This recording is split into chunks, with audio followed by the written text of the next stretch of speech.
আইটিউব India চ্যানেলে স্বাগত। Excel টিউটোরিয়ালে আজকে শেখাবো মার্কশিটের গ্রেড ক্যালকুলেশন ইফ ফাংশন ছাড়া। যারা ইফ ফাংশনের জটিলতা বুঝতে পারছো না তাদের জন্য এটা কিন্তু খুবই গুরুত্বপূর্ণ, অবশ্যই পুরো ভিডিও দেখো। প্রথমে এখানে দেখো উচ্চ মাধ্যমিকে যে পাস ফেলের ব্যাপারটা রয়েছে, গ্রেড সিস্টেম রয়েছে, সেইটাই আমি এখানে দিয়েছি। তো আমরা এতটুকু অংশ নিয়ে আজকে আলোচনা করব। 90 থেকে 100 ডবল এ, 75 থেকে 89 এ প্লাস, 60 থেকে 74 এ, 50 থেকে 59 বি প্লাস, 40 থেকে 49 বি, 30 থেকে 39 সি, 30 লেস দেন 30 ডি। এবার লেস দেন 30 মানেটা আগে তোমরা দেখে নাও, মানেটা হচ্ছে 0 থেকে 29। লেস দেন 30 মানে হচ্ছে 0 থেকে 29, এটা হবে লেস দেন 30। তাহলে আমরা এখান থেকে শুধুমাত্র অ্যাসেন্ডিং অর্ডারে প্রথমে এটা সাজিয়ে নেব এরকমভাবে। এভাবে অ্যাসেন্ডিং অর্ডারে আমরা একটা টেবিল সাজিয়ে নেব, তারপরে গ্রেড ক্যালকুলেশন করব।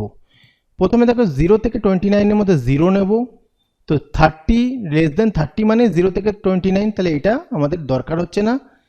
তারপরে 30 নেব, 40 নেব, 50, 60, 75, 90, এইগুলো নেব যেগুলো লেস দেন রয়েছে সেইগুলো আমরা নিয়ে নেব। 0, 30, 40, 50, 60, 75, 90 এইগুলোকে আমরা অ্যাসেন্ডিং অর্ডারে সাজাবো।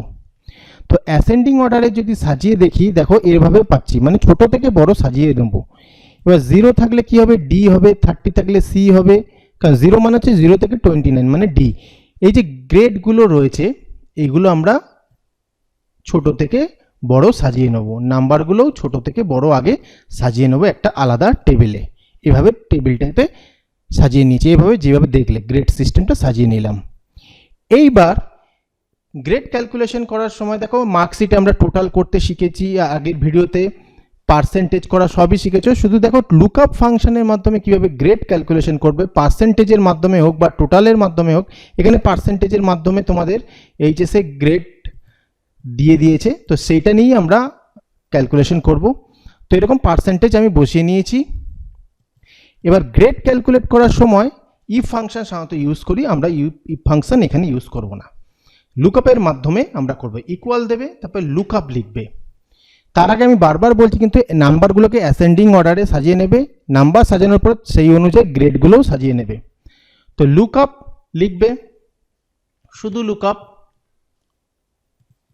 এইবার প্রথম যে পার্সেন্টেজটা রয়েছে সেটা সিলেক্ট করলাম। প্রতিটা ক্যালকুলেশনে সাধারণত তাই করা হয়, প্রথমটাকেই নিয়ে করা হয়।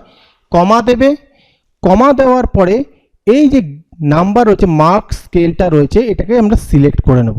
সিলেক্ট করার পরে কিবোর্ড থেকে F4 প্রেস করব ফ্রিজ করার জন্য। তারপরে আবার কমা দেবে। তারপরে এবার গ্রেডটা সিলেক্ট করে নেবে। তারপরে আবার কিবোর্ড থেকে আমরা F4 প্রেস করে দেব।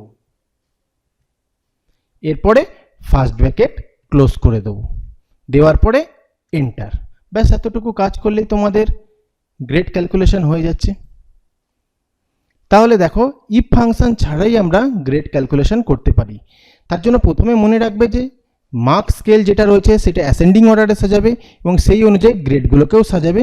তারপরে যেভাবে আমরা লুকআপ ফাংশন দিয়েছি করালাম সেভাবে তোমরা করে নিও। আশা করছি ভিডিওটা বুঝতে পেরেছো।